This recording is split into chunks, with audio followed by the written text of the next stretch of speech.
Nah, yang kemarin kekenyangan makan rendang, opor ayam, makanan santan, udah cek kolesterol belum nih?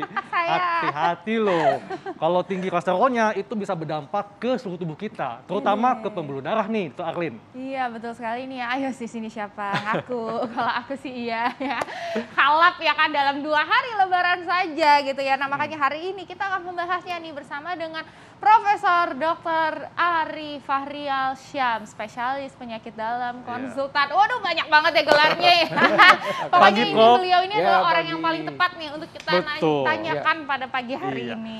Prof, ini ngomongin lebaran Prof ya. Ini kan betul. masyarakat itu banyak konsumsi makanan bersantan, kemudian rendang, opor dan sebagainya. Dan perlu diketahui masyarakat, katanya Prof, kolesterol tinggi biasanya tidak memberikan gejala atau ciri khusus. Ini fakta atau mitos? Ya, ini fakta. Nah, ini yang artinya kita mesti memahami nih masyarakat. Karena tidak ada tanda khusus kalau kita kadar kolesterol dalam darah kita itu tinggi. Itu yang jadi masalah. Kadang-kadang bilang, oh ini pegel-pegel. Belum tentu, pegel-pegel itu bisa kecapean. Atau leher saya nih, tengkuk nih tinggi nih, kolesterolnya tinggi nih. Nggak bisa. Kalau kita mau tahu kolesterol yang mesti diperiksa tadi. Nah, di satu sisi ini yang jadi masalah. Kenapa? Karena tadi udah disebutkan ya, Dr. Hekal tadi bahwa kadar kolesterol yang tinggi terus itu akan menimbun di berbagai macam organ gitu loh. Sehingga menimbulkan berbagai macam masalah di kemudian hari. Emang nggak bisa langsung misalnya kayak kita misalnya terlalu makan pedas langsung lambungnya kambuh, tidak begitu. Kalau kolesterol mau makan sekarang banyak pun mungkin nggak ada masalah gitu ya dalam tanda petik. Tapi setelah itu ternyata kadar kolesterol kita terus tinggi di dalam darah kita, akhirnya nimbun di mana-mana gitu loh. Oh, jadi ini kayak sedikit-sedikit lama-lama menjadi bukit Betul, gitu ya dok ya. betul. Oke, ini selanjutnya nih dok, ada fakta atau mitos. Ini katanya nih ya, satu-satunya cara untuk memastikan kolesterol tinggi adalah dengan tes darah. Ini fakta atau mitos dok? Ya, ini fakta. Fakta. Jadi memang anjurannya medical check up penting. Nah, ini berdasarkan penelitian-penelitian, ini berhubungan dengan puasa Ramadan ini, itu memang sebagian besar ya para masyarakat yang memang melaksanakan puasa Ramadan ini itu kadar lemak darahnya turun, kolesterolnya juga membaik ya pada saat diperiksa di akhir Ramadan.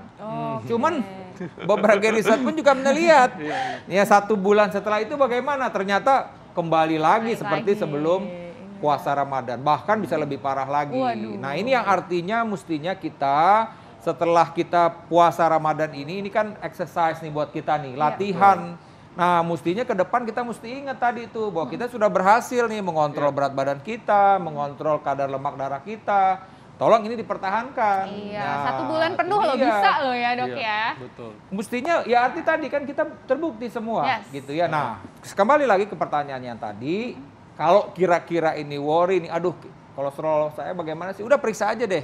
Nah, periksa aja dulu bagaimana nih statusnya. Karena ketika kolesterol kita tinggi, nah warning nih. Kembali lagi tadi bisa nimbun di mana-mana gitu loh. Jadi bagaimana kita mengetahuinya harus diperiksa darahnya. Gitu. Oke. Iya. Prof, jadi memang kalau kita memiliki tinggi kolesterol, itu kan dia akan mengikis pembuluh darah perlahan, Prof. Butuh waktu.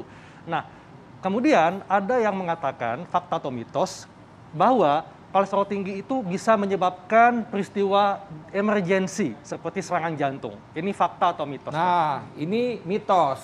Jadi nggak ada secara langsung, ini makan langsung serangan jantung, tidak. Karena tadi itu, sejatinya bahkan kita sampaikan juga, bahkan kejadian artinya proses kita bilang aterosklerosis atau pengerasan di pembuluh darah itu berlangsung sejak anak-anak bahkan. Terus bertahap terus. Nah, mungkin bisa saja dalam waktu yang singkat makannya terlalu asin misalnya ya kan, akhirnya tekanan darahnya tinggi, bisa aja menimbulkan serangan jantung di situ. Jadi tidak secara langsung tuh kalau kita makan ini langsung tidak. Ya memang ada yang bilang wah ini habis makan ini. Ya mungkin udah artinya memang sudah ada permasalahan di pembuluh darahnya.